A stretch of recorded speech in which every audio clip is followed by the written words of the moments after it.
अवधूत चिंतन श्री गुरुदेव दत्त श्री स्वामी समर्थ. तुम्हा सर्वांचं आपल्या चॅनलमध्ये खूप खूप स्वागत करते आणि आजच्या नवीन व्हिडिओला सुरुवात करते. सगळ्यांना श्री स्वामी समर्थ. आजचा दिवस तुमचा खूप छान सुख समाधानाचा आणि समृद्धीचा जावो ही स्वामींच्या चरणी प्रार्थना करते आणि आज व्हिडिओला सुरुवात करते. 2025ची महाशिवरात्री ही जी आहे तर ती 26 फेब्रुवारी म्हणजेच उद्या बुधवारी आहे. तर महाशिवरात्रीचे व्रत आपण सर्वजण करत असतो, पण प्रत्येक व्रताचे काहीतरी नियम असतात आणि हे सर्व नियम पाळूनच आपण व्रत करायला पाहिजे. तरच आपल्याला महाशिवरात्रीचं जे हे व्रत आहे तर ते काही 2-3 व्यक्ती आहेत त्यांनी करू नये.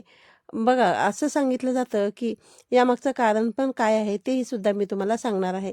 तुम्हाला जर कारण पटलं तर ते कारण तुम्ही नक्कीच हे जे नियम आहेत ना तर ते पाळू शकता. या नियमामध्ये जर आपण बसत असेल तरच आपण महाशिवरात्रीचे व्रत करायला पाहिजे. महाशिवरात्रीचे व्रत आपण संपूर्ण दिवसभर करत असतो.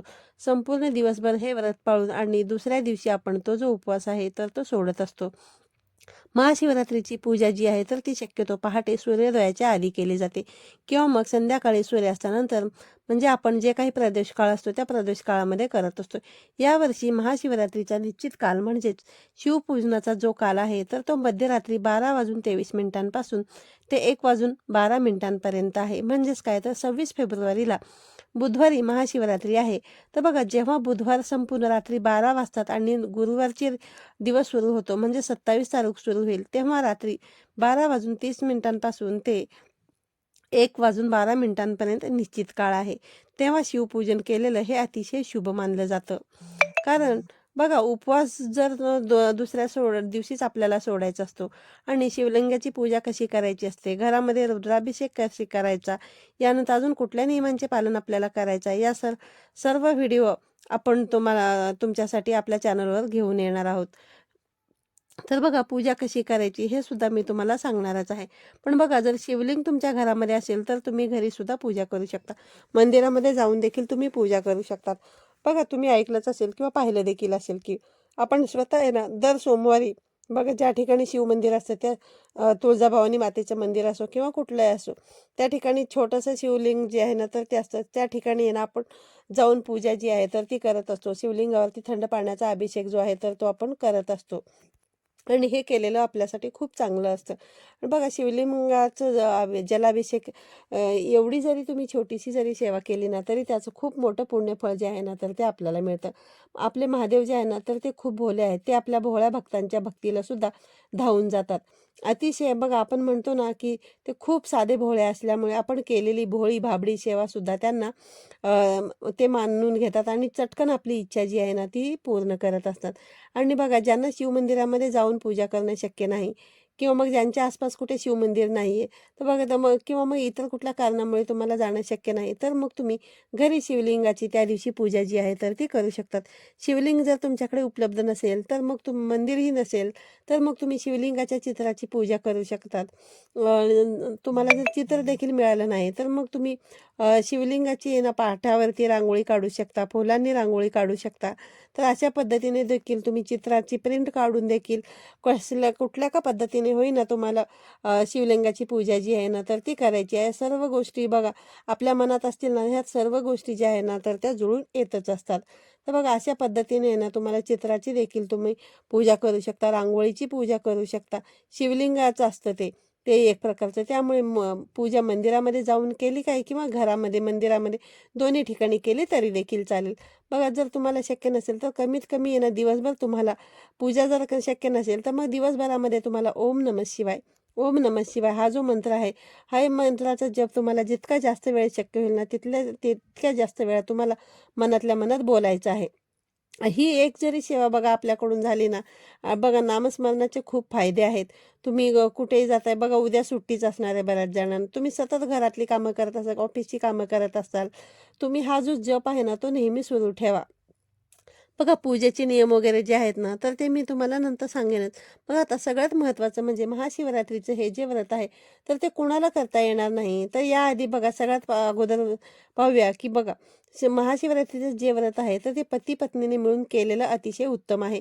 कारण महाशिवरात्री हा भगवान शिवशंकर महादेव आणि माता पार्वती यांच्या विवाहाचा दिवस हा म्हणून आपण ही महाशिवरात्री साजरी करत असतो. त्यामुळे पती पत्नीने जर हे नियम पाळून व्रत केलं तर त्याचा तुम्हाला खूप फायदा होईल. बघा, ही पूजा जी आहे ना तर ती तुम्हाला दोघांना मिळून करायची आहे. अभिषेक करायचा आहे, उपवास देखील तुम्हाला सोबतच सोडायचा आहे. या सर्व गोष्टीने ना एक वेगळ्याच प्रकारचा आपल्याला देखील आनंद मिळेल आणि भगवान शंकर आणि पार्वतींच्या विवाहाचा हा दिवस आहे, त्यांच्या प्रेमाचा हा दिवस आहे. त्यामुळे आपण म्हणतो की महादेवांसारखा पती आपल्याला मिळाला पाहिजे किंवा एखाद्या जोडीला देखील म्हणतात बघा की हा शंकर पार्वतीसारखा जोडा आहे, लक्ष्मीनारायणसारखा जोडा आहे, असं देखील आपण उपमा देत असतो. बघा कारण काय आहे की बघा प्रत्येकाला हेवा असतो की त्यांच्यासारखी जोडी, त्यांच्यामधलं जे काही प्रेम आहे ते तसंच आपल्या नवरा बायकोमध्ये जे आहे ना तर ते असलं पाहिजे. म्हणून तुम्हाला जर शक्य झालं तर या दिवशी तुम्ही पती पत्नीने दोघांनी मिळून पूजा केली तर ते खूप तुमच्यासाठी फायदेशीर ठरेल आणि तुमच्या ज्या काही इच्छा असतील तर त्या लवकरात लवकर पूर्ण होतील.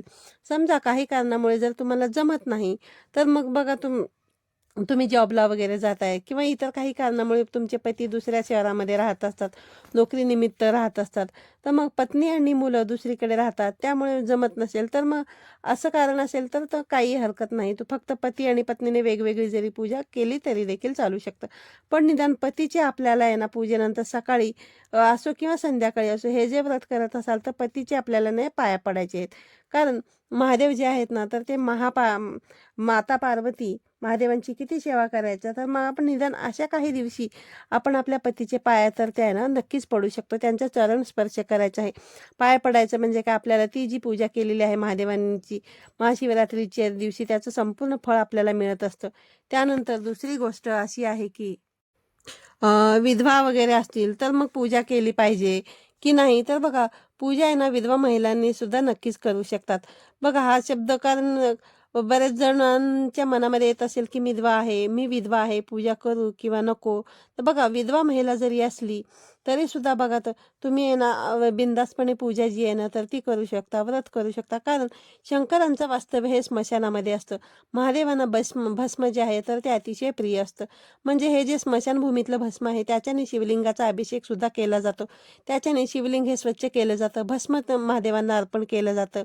आणि जे मृत व्यक्ती असतात ते त्यांच्या नावासमोरच बघा कैलासवासी असं देखील लिहिलं जातं. जसं आपण लिहितो की बघा सवाष्णी स्त्रियांचे म्हणजे सुवासिनी स्त्रियांच्या नावासमोर सौभाग्यवती, श्रीमती, तसं ते जे आपल्यामध्ये नाही आहेत, जे मयत आहे त्यांच्या नावासमोर आहे ना कैलासवासी असं आपण लिहत असतो. कैलास म्हणजे काय आहे?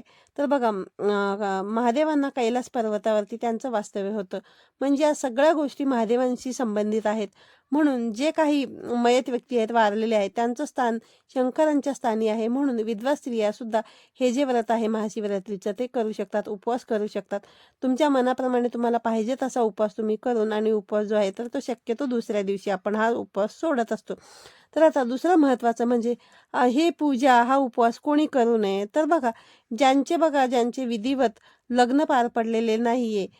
विधिवत म्हणजे बघा हिंदू धर्मामध्ये लग्नामध्ये बघा आपण 7 फेरे वगैरे सप्तपदी घेतल्या जातात. ज्याला आपण करूनच मग आपल्या लग्नाचा विधी पूर्ण होतो. सप्तपदीच्या विधीमध्ये बघा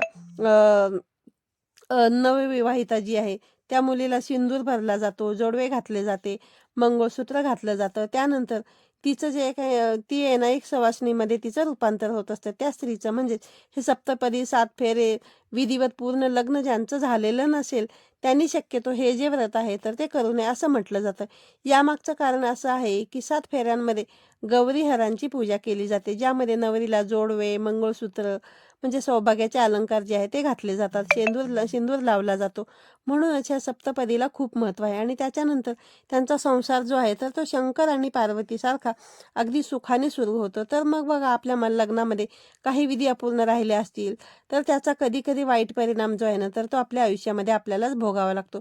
आपल्याला कारण कळत नाही. असं जर काही कारणामुळे तुमचं लग्न जे आहे तर ते विधिवत पार पडलं नसेल तर त्यासाठी गुरुजींकडून काही पूजा करून घेतली जाते की जेणेकरून ते सप्तपदी केल्याचं पुण्य फळ जे आहे तर ते आपल्याला मिळत असतं आणि आपल्या आयुष्यामध्ये अडचणी येत नाहीत. म्हणून जर सप्तपदी घेऊन 7 फेरे घेऊन जर तुमचं लग्न झालेलं नसेल तर अशा व्यक्तींनी त्या नवरा बायकोने महाशिवरात्रीची ही जी पूजा आहे ते करू नये असं म्हटलं जातं.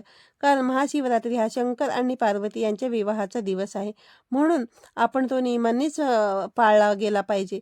कारण बघा आपल्याला पूजेचं फळ न मिळता मग आपल्याला मग त्यामध्ये जर काही अडचणी येत असतील तर मग तुम्ही मंदिरामध्ये गेले किंवा तुम्हाला कोणी म्हणणार नाही की तुम्ही हे करू नका, कारण आपली गोष्ट आपल्यालाच माहिती असते, आपली कुठली गोष्ट कशी पार पडली आहे. म्हणून तुम्ही लक्षात ठेवा की बघा, जो कोणी माणूस बघा अगदी क्रूर आहे, नेहमी इतरांना त्रास देतो, खूप विचित्र वागणं आहे, आपण विक्षिप्तपणे वागणं असं म्हणतो त्याला, तर अशा लोकांना आहे ना, हे जे व्रत केलं तरी सुद्धा ते त्यांना लागू पडत नाही. त्यांचे उलट-सुलट परिणाम जे आहेत तर ते त्यांना भोगावे लागतात. त्यांनाच दुःख सहन करावे लागतात. तर बघा, कोणीही स्वतः म्हणणार नाही की मी क्रूर आहे, मी नीट वागत नाही, मी अतिशय तापट आहे. कारण मी स्वतः सुद्धा म्हणणार नाही की मी रागीट आहे, मी तापट आहे, मी चांगलीच वागते, असंच माझं देखील म्हणणं असतं. पण बघा, तुम्ही स्वतः विचार करा. बघा, जर तुम्हाला एक उदाहरण द्यायचं झालं तर रावण किती क्रूर वृत्तीचा होता, पण तो शिवांचा खूप मोठा भक्त होता आणि भगवान शिवांच्या कठोर तपस्येनंतर त्यांनी रावणाने वर मिळवून घेतलं होतं की त्याला कधीही मरण येणार नाही. पण रावण हा अतिशय क्रूर वृत्तीचा होता, हे आपल्याला सर्वांनाच माहिती आहे. माता सीतेचं अपहरण रावणानेच केलं होतं आणि प्रजेला तर देखील त्यांनी खूप त्रास दिला होता. अतिशय विक्षिप्त क्रूर अशा विचारांचा हा रावण होता. म्हणूनच तो खूप, बघा, अगदी शिव जरी मोठा भक्त, तो शिवांचा अगदी खूप मोठा जरी भक्त असून देखील रावणाला बघा अकाली मृत्यू आला होता. म्हणजे तुम्हाला थोडक्यात सांगायचं कारण असं की तुम्ही बघा, वरवर जरी चांगले वागत असाल तरी पण तुमच्या मनामध्ये नेहमी काहीतरी वाईट विचार येत आहेत. अतिशय क्रूर वृत्ती तुमच्या घरामध्ये आहे. तुम्ही लोकांना त्रास देताय, हे तुम्हाला माहिती आहे. लोक तुम्हाला हे बोलून दाखवतायत. तर मग तुम्ही महादेवांची ही शिवरात्रीची पूजा जी आहे ना, तर ते करण्याच्या भानगडीमध्ये पडू नका. हे व्रत तुम्ही करू नका. या नियमामध्ये ते बसत नाही. कारण बघा, तुम्ही जरी हे व्रत केलं तरी त्याचे तुम्हाला फायदे न होता आहे ना, उलट परिणाम तुम्हाला होतील. एकदा का आपल्याला बघा स्वतःला विचार करायचा आहे की जेणेकरून आपल्याला ह्या व्रताचं फळ मिळालं पाहिजे. यानंतर दुसरी जर गोष्ट तुम्हाला सांगायचं म्हटलं तर पती पत्नी सोबत राहत नाहीत, म्हणजे त्यांच्यामध्ये काही वाद आहेत, पत्नी माहेरी गेलेली आहे, काहीतरी त्यांच्यामध्ये भांडण तंटे चालू आहेत किंवा ज्यांचा घटस्फोट झालेला आहे, तर त्यांनी महाशिवरात्रीची पूजा करू नये असं म्हटलं जातं. तर बघा, महाशिवरात्री हा जो सण आहे, हा उत्सव आहे, हा माता पार्वतीने भगवान शिवशंकरांसाठी खूप तपश्चर्या केलेला होता आणि महादेव आणि पार्वती यांच्या विवाहांचा, त्यांच्या प्रेमाचा हा दिवस आहे. त्यामुळे महाशिवरात्रीची जी ही पूजा आहे ना, तर ती तुम्ही करू शकत नाही. पण महादेवांची इतर दिवशी सोमवारी वगैरे पूजा तुम्ही आवर्जून करू शकता आणि त्यांना प्रार्थना करू शकतात की हे महादेवा, माझ्या जीवनामध्ये, माझ्या वैवाहिक जीवनामध्ये अनेक असे प्रॉब्लेम आहेत, संकट आहेत, पती पत्नीचं आमचं पटत नाही, ह्या सर्व अडचणी तुम्हाला महादेवांना सांगायच्या आहेत आणि लवकरात लवकर त्या अडचणी दूर होऊ देत आणि आमच्यामधील गैरसमज दूर होऊ देत, आमच्यामध्ये प्रेम वाढू दे, असं तुम्ही प्रार्थना करू शकता. पण महाशिवरात्रीची पूजा जी आहे तर ती तुम्हाला लागू पडत नाही. कारण हा माता पार्वती, भगवान शंकर, भगवानांचा प्रेमांचा दिवस असल्यामुळे आपण त्या दिवशी पूजा केलेली लागू पडत नाही असं म्हटलं जातं. त्यामुळे तुम्ही या दिवशी व्रत न करता इतर दिवशी सोमवारी तुम्ही महादेवाच्या शिवलिंगावरती थंड पाण्याचा प्रदोष काळामध्ये अभिषेक करत जा, ते तुम्हाला लागू पडेल. बऱ्याच अशा गोष्टी बघा तुम्हाला करता येतात. कारण जेव्हा पती पत्नीचे वाद असतात तेव्हा महादेवांची पूजा करून त्यांना प्रसन्न करून घेतलं जातं. पण महाशिवरात्रीचे नियम काय सांगतात तर बघा, कारण ते तुम्हाला सांगितलंच आहे. तर बघा, दुसरी गोष्ट म्हणजे कुमारिका मुली महाशिवरात्रीचे व्रत करू शकतात. मनासारखा पती मिळावा, भगवान शंकर, माता पार्वतीसारखा आपला संसार पुढे सुखाचा चालावा, यासाठी कुमारिका मुली देखील हे व्रत जे आहे ना तर ते करू शकतात. आजच्या या व्हिडिओमधून मी तुम्हाला सगळे नियम जे आहेत ना ते कारणासहित अगदी स्पष्ट करून तुम्हाला कळतील अशा भाषेमध्ये सांगितलेले आहेत.